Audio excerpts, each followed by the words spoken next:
Hi friends, ಎಲ್ಲರಿಗೂ ನಮಸ್ಕಾರ. ಈ ದಿನ ನಾನು 30-40 ಸೈಟ್ ಅಳತೆಯ ಪ್ಲ್ಯಾನ್ ತಂದಿದ್ದೀನಿ. ನೋಡಿ, ಎಲ್ಲರನ್ನು ನಿಮ್ಗೆ ಇಷ್ಟ ಆದರೆ ಈ ವಿಡಿಯೋನ ಲೈಕ್ ಮಾಡಿ, ಶೇರ್ ಮಾಡಿ ಆ್ಯಂಡ್ ತಪ್ಪದೆ ಸಬ್ಸ್ಕ್ರೈಬ್ ಮಾಡಿ. ನೋಡಿ, ಇದು ಪೂರ್ವ ಫೇಸಿಂಗ್ ಸೈಟು. ಮೊದಲನೇದಾಗಿ ನಿಮಗೆ ಪ್ಲ್ಯಾನ್ ಎಲ್ಲ ತೋರಿಸ್ಬಿಡ್ತೀನಿ ನೋಡಿ.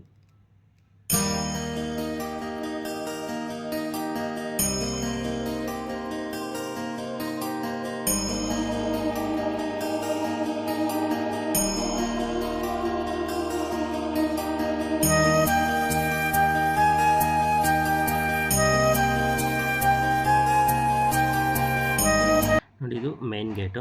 ಒಳಗಡೆ ಎಂಟ್ರಿ ಆದರೆ ಇಲ್ಲಿ ವಿಶಾಲವಾಗಿರ್ತಕ್ಕಂಥ ಪಾರ್ಕಿಂಗ್ ಸ್ಪೇಸನ್ನು ಬಿಟ್ಟಿದ್ದೀವಿ. ಇದು 14x12 ಅಳತೆ ಇದೆ. ಇದು ಮೆಟ್ಲು. ಇದು 3 ಅಡಿ 3 ಅಡಿ, ಒಟ್ಟು 6 ಅಡಿ ಇದೆ. ಇದನ್ನು ತುಂಬ ವಿಶಾಲವಾಗಿದೆ. ಆಮೇಲೆ ಇದು ಈಶಾನ್ಯ ಭಾಗದಲ್ಲಿ ಎಂಟ್ರೆನ್ಸ್ ಕೊಟ್ಟಿದ್ದೀವಿ ಹಾಲ್ ಒಳಗಡೆ. ಇದು ಹಾಲ್ ಬಂದು 14x14 ಇದೆ. ಇದು ತುಂಬ ವಿಶಾಲವಾಗಿದೆ. ಟಿ ವಿ ಯೂನಿಟ್ಟು ಇಲ್ಲಿ ಕೊಟ್ಟಿದ್ದೀನಿ. ಈ ಕಡೆ ಎಲ್ಲ ಸೋಫಾ ಹಾಕ್ಕೋಬೋದು.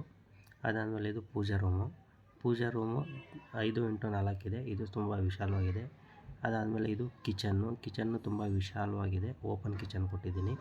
ಅದೇ ರೀತಿ ಸ್ವಲ್ಪ ಮುಂದೆ ಬಂದು ಇದು ಮಾಸ್ಟರ್ ಬೆಡ್ರೂಮ್ ನೋಡ್ಬೋದು. 12x14 ಇದೆ. ಇದು ವಾರ್ಡ್ರೋಬ್ ಇದೆ. ಈ ಕಡೆ ವಿಂಡೋಸ್ ಬರುತ್ತೆ. ಇದು ಅಟ್ಯಾಚ್ ಬಾತ್ರೂಮ್ ಬರುತ್ತೆ. ಈ ಅಟ್ಯಾಚ್ ಬಾತ್ರೂಮು ಔಟ್ಸೈಡ್ನಿಂದ ಒಂದು ಎಂಟ್ರೆನ್ಸ್ ಕೊಟ್ಟಿದ್ದೀವಿ. ಇದು ಬೇಕಾದ್ರೆ ಆಚೆ ಕಡೆಯಿಂದನೂ ಯೂಸ್ ಮಾಡ್ಕೋಬೋದು, ಇಲ್ಲ ಅಟ್ಯಾಚ್ಡ್ ಆಗಿರೋದ್ರೂ ಯೂಸ್ ಮಾಡ್ಕೋಬೋದು. ಅದೇ ರೀತಿ ಪಕ್ಕಕ್ಕೆ ಬಂದರೆ ಇನ್ನೊಂದು ಬೆಡ್ರೂಮ್ ಇದೆ. ಇದು 14x10 ಇದೆ.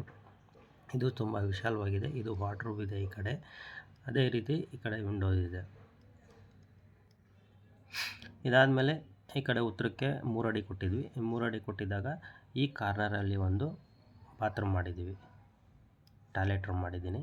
ಈ ಟಾಯ್ಲೆಟ್ ರೂಮು ಔಟ್ಸೈಡಿಂದ ಯಾರನ್ನ ಬಂದವರು ಯೂಸ್ ಮಾಡ್ಕೋಬೋದು ಅಂತೇಳಿ ಇಲ್ಲೊಂದು ಮಾಡಿದ್ದೀವಿ ಟಾಯ್ಲೆಟ್ ರೂಮು.